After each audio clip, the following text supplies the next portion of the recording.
Hello everyone, कैसे हैं आप लोग। स्वागत है आपके channel exam practice with Satish में। तो इसमें आज की वीडियो में जानने वाले हैं कि 2019 में जब मेरा इंटरव्यू हुआ था केंद्रीय विद्यालय के लिए, तो मुझसे क्या क्या प्रश्न एग्जैक्ट पूछे गए थे और उनके मैंने क्या क्या जवाब दिए थे और मेरे इंटरव्यू में कितने मार्क्स थे। तो ये आज की वीडियो में जानेंगे। तो एग्जैक्ट पॉइंट टू पॉइंट हम बात करेंगे कि किस तरह से क्वेश्चन पूछे गए थे। तो सबसे पहले मैं बता दूं, मेरा जो इंटरव्यू हुआ था वो भोपाल में हुआ था और मेरा जो इंटरव्यू चला है लगभग ये 10 मिनट का इंटरव्यू चला था। और 10 मिनट का मतलब ना कम होता है ना ज़्यादा होता है, जनरली इतना ही इंटरव्यू चलते हैं। अच्छा, इस पे भी डिपेंड करता है कि यदि आपका इंटरव्यू की जो टाइमिंग है एकदम शुरुआत में है तो आपको थोड़ा सा ज़्यादा टाइम आपसे लिया जाता है, और एकदम लास्ट में यदि आपका इंटरव्यू हो रहा है, शाम तक हो रहा है इंटरव्यू, आपका नंबर आ रहा है इंटरव्यू के लिए, तो वहाँ पे बहुत कम टाइम दिया जाता है, क्योंकि शुरुआत में वो फुल एनर्जी के साथ आते हैं जो इंटरव्यू लेने के लिए, और बाद में उनके पास क्वेश्चंस भी कम बचते हैं और टाइम भी कम ही दे पाते हैं, क्योंकि वहाँ पर बहुत सारे कैंडिडेट होते हैं, जल्दी उन्हें निपटाना होता है। तो खैर इससे फ़र्क नहीं पड़ता है, जिससे जो टैलेंटेड है, जो सही आंसर दे रहा है, वो अलग ही दिख जाता है। हालांकि इस बार इंटरव्यू का जो रेशियो है उस बार यदि देखें तो 70 और 30 का था। इसका मतलब जो रिटन के मार्क्स जो थे वो 70% थे और जो इंटरव्यू के थे वो 30% थे। इसका मतलब जो रिटन में के मार्क्स हैं काफ़ी इंपॉर्टेंट थे। इस बार उससे भी ज़्यादा इंपॉर्टेंट है। यदि आपके अभी कट ऑफ जब आएगी तो कट ऑफ से ज़्यादा यदि आपके मार्क्स हैं, यदि 5-10 नंबर, तो बहुत ज़्यादा बेनिफिट मिलने वाला है, क्योंकि इस बार जो रेशियो है 85 और 15 का। इसका मतलब जो रिटन के होंगे 85% मार्क्स आपके ऐड होंगे और 15% में उसको रिड्यूस करे जाएंगे आपके इंटरव्यू के मार्क्स के। तो इंटरव्यू में जो है यदि आपके कट ऑफ से ज़्यादा हैं थोड़ी से, तो इंटरव्यू में कम यदि मार्क्स आते हैं तो कोई भी दिक्कत वाली बात नहीं है इसमें। अब मैं बात करता हूँ, सबसे पहले मेरे से ये पूछा गया था जब मैं इंटरव्यू हुआ था, क्योंकि जब फर्स्ट टाइम हम जाते हैं इंटरव्यू तो थोड़ा सा हेजिटेशन भी होती है।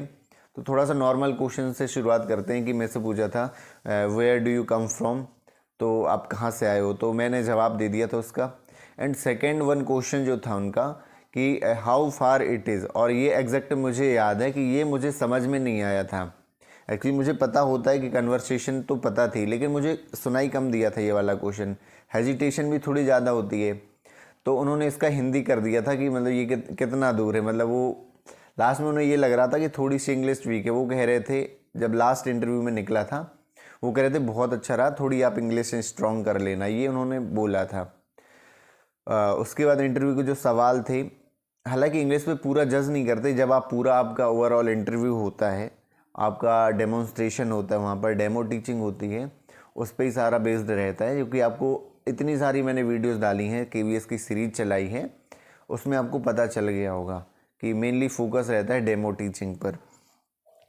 अब मैंने लिख रखे हैं ये जो मेरे से क्वेश्चन पूछे गए थे। मेरे से एक और चीज़ है, ज़रूरी नहीं है आपसे सिर्फ प्राइमरी के क्वेश्चन पूछे जाएं।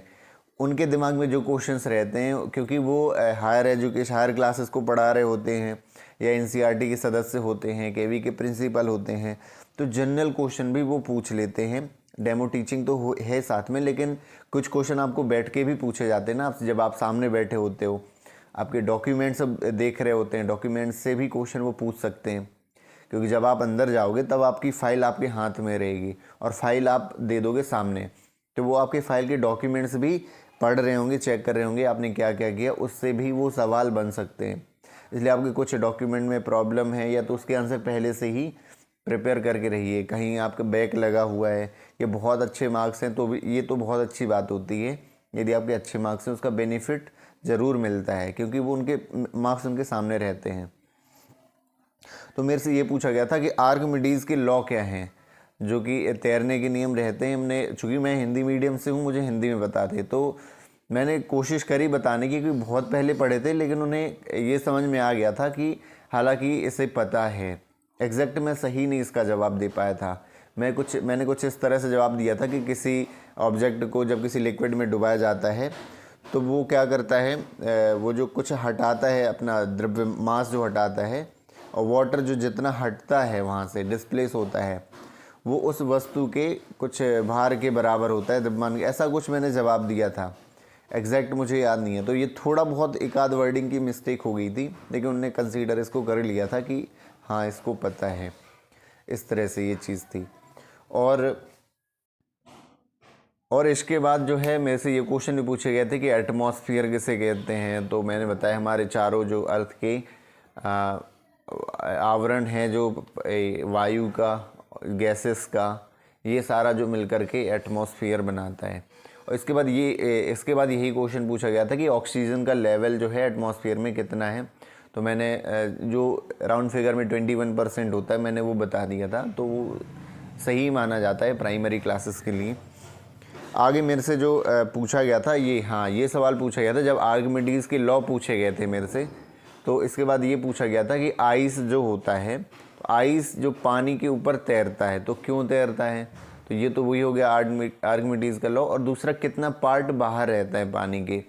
तो ये मुझे पता था कि जब आइस जो रहता है पानी में डुबो तो ऊपर तैरता है, तो उसका 1/10 पार्ट जो है बाहर रहता है पानी के, और 9/10 पार्ट जो है वो अंदर रहता है। तो ये मैंने इसका जवाब दे दिया था। तो इस तरह से मेरा जो है इंटरव्यू चला था। डेमो टीचिंग की बात करें तो मुझसे एक टॉपिक दिया गया था जो कि फोटोसिंथेसिस था। तो उसको मैंने अच्छे से एक्सप्लेन करा था एक प्राइमरी बच्चों की तरह। एक मैंने इसमें वीडियो डाल रखी है डेमो टीचिंग की, जिसमें मैंने फोटोसिंथेसिस पढ़ाया हुआ है। तो वो आप देख सकते हो कि वो मैंने एग्जैक्ट वही बताया जो मैंने वहाँ पर पढ़ाया था KVS के इंटरव्यू में। तो एग्जैक्ट वही आप तैयार कर सकते हो, और बहुत सारी मैंने वीडियो डाली हैं। बात रही अभी एक और, जो मेरे दोस्तों से पूछे गए थे या वहाँ इंटरव्यू जो देने आए थे, हम लोग पूछ रहे थे कि आपसे कैसे क्वेश्चन पूछे गए। तो एक दीदी थी वहाँ पर, उनसे, चूँकि आपकी एक और चीज़ है, यदि आपकी ज़्यादा क्वालिफ़िकेशन है तो उस हिसाब से आपके सवाल भी आपसे वैसे पूछे जाते हैं। उनसे थोड़ा MSc लेवल के क्वेश्चन भी पूछे गए थे, क्योंकि उन्होंने MSc वगैरह सब शो कर रखी थी उस डॉक्यूमेंट वेरिफिकेशन में और इंटरव्यू के टाइम में। क्योंकि वो जो रहते हैं इंटरव्यू लेने वाले, वो बहुत हायर क्लासेस में पढ़ाते हैं, बहुत एजुकेटेड रहते हैं, उन्हें तो बहुत अच्छे से सारे क्वेश्चन आते हैं उन्हें। तो उनसे खैर जो प्राइमरी वाले उनसे क्वेश्चन पूछे गए थे वो ये था कि क्लास में जो है बच्चे बैठे हुए हैं, उन्हें एयर की प्रेजेंस बतानी है, तो कैसे आप बताओगे, क्या एक्टिविटी ऐसी कराओगे कि उन्हें पता चले कि हमारे चारों तरफ हवा है। कोई 2-3 उन्हें बतानी थी, तो उन्होंने यही जवाब दिया था, बिल्कुल सही बताया था, क्योंकि ये भी प्रेजेंस ऑफ माइंड कहलाता है कि हम जवाब दे पाएँ। उन्होंने कहा था कि हम बच्चों को जैसे फ़ैन ऑफ है तो फ़ैन ऑन करने को बोल देंगे, तो हवा चलेगी तो उन्हें एक प्रेजेंस फील होगी हवा की। दूसरा, हम उनके हैंड सामने करने को कहेंगे और फूंकने को कहेंगे, तो उन्हें हवा एक एहसास होगा हवा का। एक और कुछ उन्होंने इस तरह का बोला था। तो ये तो बहुत प्रेजेंस ऑफ माइंड का ये पूरा गेम हो गया कि उन्होंने इस तरह का जवाब दिया, और सही भी था, बिल्कुल ऐसा ही करना चाहिए क्लास में। तो कुल मिला के इतना ही था। और बाकी यदि बात करें क्लास 1 और 2 की जो न्यू NCERT बुक आई हुई है, तो उसकी बात करें तो ये कई लोगों के मन में ये डाउट था कि उसके लिए अलग से पूरी प्रिपरेशन करनी पड़ेगी। तो हाँ, अलग से कुछ टॉपिक तो पढ़ने पड़ेंगे ही, क्योंकि नई बुकों में क्या है ये भी हमारे लिए बहुत जानना ज़रूरी है। लेकिन मैं बता दूं, थीम वही है। जैसे मैथमेटिक्स के टॉपिक हैं तो क्लास 1 में जैसे एडिशन है, सब्सट्रैक्शन है, बस नाम लिखा हुआ है उसमें कि द फ्यूरी कैट नाम है, उसके अंदर किस तरह के टॉपिक हैं, इनसाइड का कॉन्सेप्ट हमें बताना है, आउटसाइड का, अबव डाउन, ऑन अपॉन, ये सारी चीज़ें हमें बतानी, small big, thin fat, taller smaller, near far, ये सारे जो हैं ये दे रखा है उन्होंने क्लास चैप्टर 1 में, क्लास 1 की जो मैथ है। तो थीम वही है, सिर्फ उन्होंने स्टोरीज चेंज करी हैं, वर्कशीट चेंज करी है, तो थीम लगभग वही है। लेकिन फिर भी आप एक बार पढ़ लेंगे तो थोड़े से नए नए कॉन्सेप्ट आपके दिमाग में आ जाएंगे।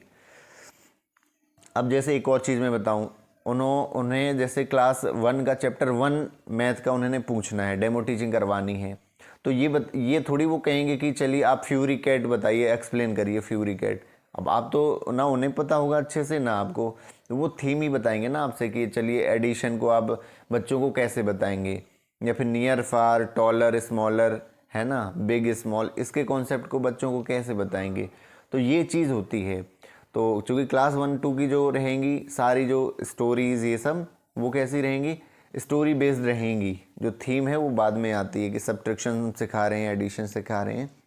तो कुल मिला के पढ़ना तो है, लेकिन ये दिमाग में नहीं रखना कि बिल्कुल चैप्टर 1 का अलग से कैसा रहेगा, डेमो टीचिंग चैप्टर 2 की मैथ की कैसी रहेगी, क्योंकि उनके स्टोरी के नाम लिखे हुए हैं। जैसे मैं बताऊं, एक मुझे याद है अभी 4th में लिखा है बनी एंड बनो वेडिंग, वेडिंग नाम है चैप्टर का, तो वो है जग्स एंड मग्स है। लेकिन जो चैप्टर होगा वो अलग रहेगा ना, जो थीम रहेगा कि बच्चों को वॉल्यूम सिखाना है, तो आप कैसे सिखाएंगे, ये वो पूछेंगे आपसे इंटरव्यू में। वो ये नहीं पूछेंगे कि जग्स एंड मग्स आप कैसे एक्सप्लेन करोगे बच्चों को, आपको भी नहीं समझ में आएगा, उन्हें भी नहीं आएगा एकदम से इंस्टेंट के क्या पूछा जा रहा है। तो मैथमेटिक्स की ये हुई बात। ऐसे ईवीएस की इसी तरह की वो थीम बताएंगे आपको कि किस थीम को आपको समझाना है, वो चैप्टर नहीं बताएंगे। लेकिन चैप्टर आपका पढ़ना इसलिए ज़रूरी है क्योंकि उस चैप्टर से आपको ये पता लग जाएगा, स्टोरीज पता लग जाएंगी कि किस तरह से आपको थीम्स बतानी है, कैसे एक्सप्लेन करनी है बच्चों को, कैसे उस कंक्लूजन तक हमें पहुंचना है। तो बाकी हिंदी और इंग्लिश की पोएम स्टोरी ज़रूर याद कर लेना, क्योंकि वो डायरेक्ट यही पूछेंगे कि कोई किसी पोएम, हिंदी की पोएम आप बच्चों को कैसे बताओगे, या इंग्लिश की, या स्टोरी, या ड्रामा। या कई बार ऐसा भी कह देते हैं वो कि आपको जो टॉपिक आपने तैयार करा है डेमो टीचिंग का, वो आप कैसे एक्सप्लेन करोगे, बताइए, आप समझाइए बोर्ड पे जाके। तो आपको ये सारा कर देना है और घबराना बिल्कुल नहीं है। जितना कॉन्फिडेंस आप दिखाएंगे, आवाज़ जितनी थोड़ा तेज़ रहेगी, लाउड होनी चाहिए, क्योंकि टीचर जो होता है वो लाउड बोलता है ताकि आपकी आवाज़ आखिरी बच्चे तक भी सुनाई देनी चाहिए क्लास के। वो इस चीज़ को भी ऑब्जर्व करते हैं कि आपकी आवाज़ लाउड है, ये बिल्कुल स्लो है, तो वो बहुत नेगेटिव इम्पैक्ट जाता है। क्योंकि ये आपका किसी कॉरपोरेशन या कुछ इस तरह का इंटरव्यू नहीं हो रहा है कि बिल्कुल आप स्लो रखेंगे। जब आप इंटरव्यू को जवाब दे रहे हैं तो भी थोड़ा स्लो हो सकते हैं लाउडर से, लेकिन जब आप क्लासरूम में पढ़ाएंगे, बोर्ड में टीचिंग कर रहे होंगे, तब वहाँ आपकी आवाज़ जो है थोड़ा लाउड होनी चाहिए, ताकि आखिरी बच्चे तक आपकी आवाज़ जानी चाहिए। तो यही सारी छोटे छोटे पॉइंट्स थे, आपके लिए बहुत इंपॉर्टेंट हो सकते हैं, क्योंकि हम लोग रेगुलर यही करते हैं और उसमें कुछ कुछ चीज़ों का ध्यान रखेंगे तो वो छोटी छोटी चीज़ें ना बहुत अच्छा इम्पैक्ट वहाँ पे डालती हैं। किस आपकी छोटी अच्छी बातों को वो ऑब्जर्व कर लें, उन्हें इम्प्रेस कर जाएं, तो ये आपको भी नहीं पता, लेकिन आप थोड़ी थोड़ी बातों का ध्यान रखेंगे। तो यही इस वीडियो में था कि मेरे से क्या क्वेश्चन पूछे गए थे, आपको किन किन छोटी छोटी चीज़ों का ध्यान रखना है, और मुझे इस तरह याद आती जाएंगे तो मैं उसके पॉइंट बना बना के मैं आपको एक वीडियो अपलोड करता जाऊँगा। तो तैयारी आप थोड़ा सा कंटिन्यू रखिए, अब थोड़ा ज़्यादा समय नहीं लगने वाला है। आगे जो प्रक्रियाएं हैं केंद्रीय विद्यालय संगठन की वो कंटिन्यू रहेंगी।